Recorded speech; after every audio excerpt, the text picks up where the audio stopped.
Hey folks, Kevin here. On this video, I'm going to go over OpenAI's function. So they released an update to the API and they have function calling. And so a lot of folks have been commenting about this. And this is a video that's basically going to show you kind of how it works.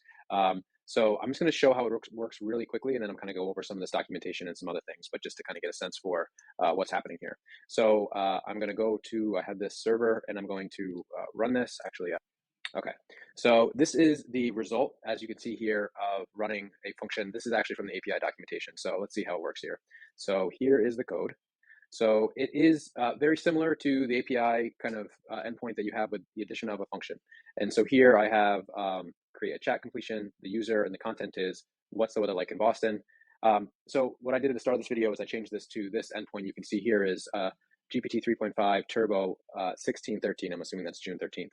And if you don't have that, it doesn't work. And that actually tripped me up for a while. I was like, why isn't this working? I even tried hitting the API endpoint directly and all this, and like, what is going on? So anyway, you have to adapt that to, so it works on GPT-4 and Turbo 0613. So just a reminder of that.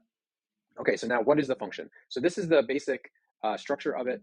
There's also some documentation on the website here and the references, the JSON schema where you can kind of go over this stuff. But I think the example is way easier to understand. You name it, you give it a description, and then you pass, and then you give it some parameters. And so in this case, it's an object, and the properties are location and unit, and only the location is required. You see down here is the required property.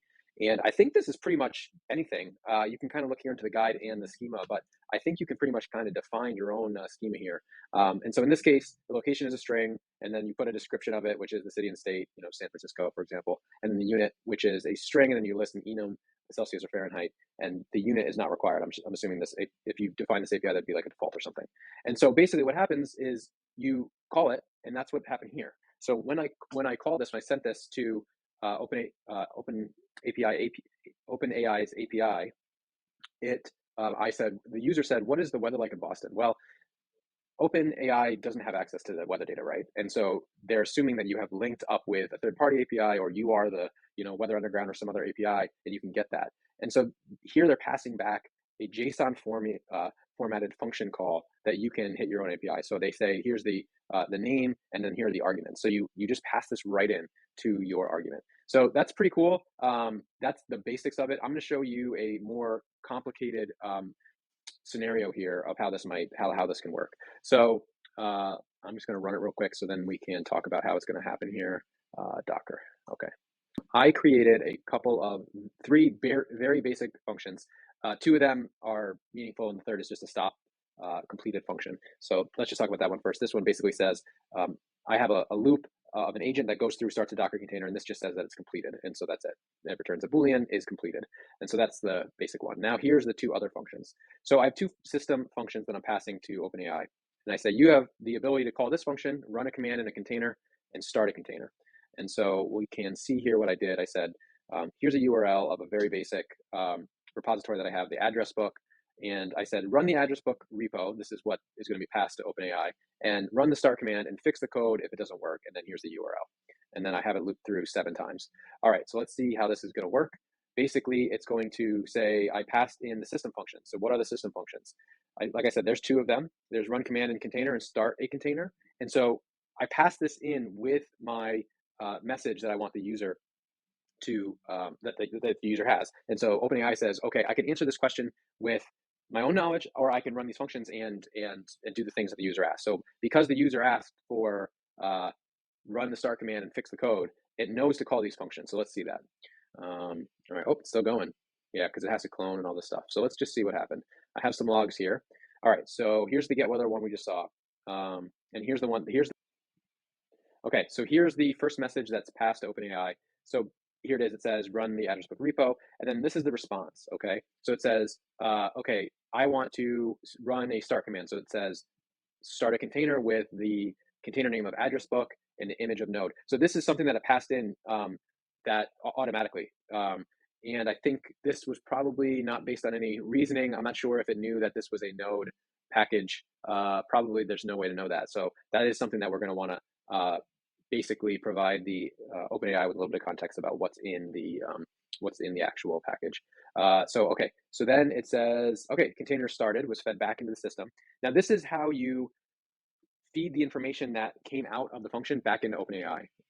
So I passed with a role of function, because now there's a new role, the name of the function and what the output was. And so I said, okay, the start a container function had the output of this, container started.